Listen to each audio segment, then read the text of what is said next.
Agathopoulou a fait part à ses followers d'une situation bien inquiétante, reliée à un sombre fait divers.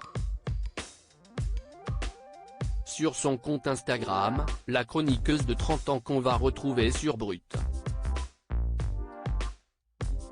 FR a raconté l'incident qui remonte au 25 août 2022.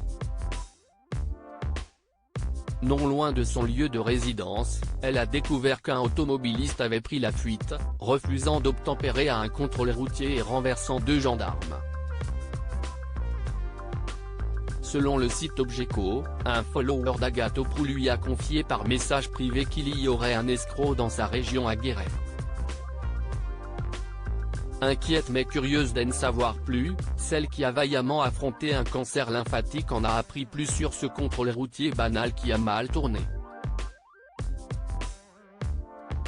Le suspect serait un Britannique activement recherché. Elle réalise qu'elle aurait pu le rencontrer à plusieurs reprises, lors de ses cours de conduite.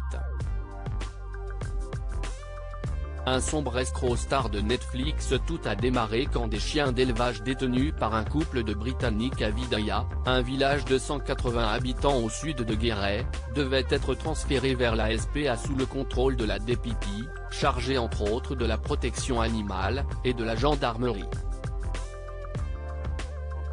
CIST alors que, selon la préfecture de la Creuse, au moment où la gendarmerie demandait à l'un des conjoints de se déplacer à la brigade la plus proche, un homme a démarré son véhicule puis percuté les 2 militaires avant de prendre la fuite.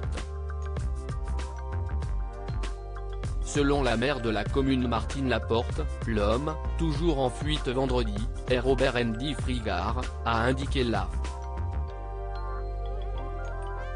Le quinquagénaire, arrivé dans le village avec sa compagne en 2015, n'est pas un inconnu. Cet escroc britannique est le héros d'un documentaire The Puppet Master, leçon de manipulation, diffusé sur Netflix depuis le début de l'année et d'un film de fiction, Rogue Agent, avec James Norton et Gemma Arterton, également sur Netflix. Cela fait 4-5 ans qu'on sait que CIST une crapule, a raconté à un correspondant de l'AFP, Serge, qui ne veut pas donner son nom, un voisin de la maison de Pierre habitée par le couple, aujourd'hui au volet fermé.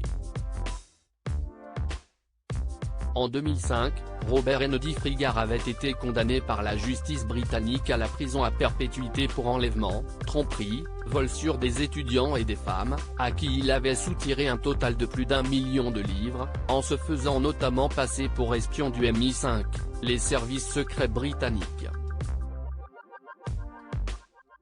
Il avait été libéré en 2009, après qu'une cour d'appel avait cassé la condamnation pour enlèvement. À Vidaya, l'escroc s'était installé avec sa compagne dans une maison isolée, accessible après plusieurs lacets dans la forêt limousine. S'il ne s'y rendait que très rarement, sa compagne y vivait totalement recluse et complètement sous influence, selon la mère. Son fils et sa fille, nés d'une autre union, pensaient leur mère disparue, jusqu'à la diffusion du documentaire. Selon la mairie, l'élevage canin illicite du couple abritait près de 30 chiens en cage et était visé par plusieurs signalements de la municipalité depuis 2 ans.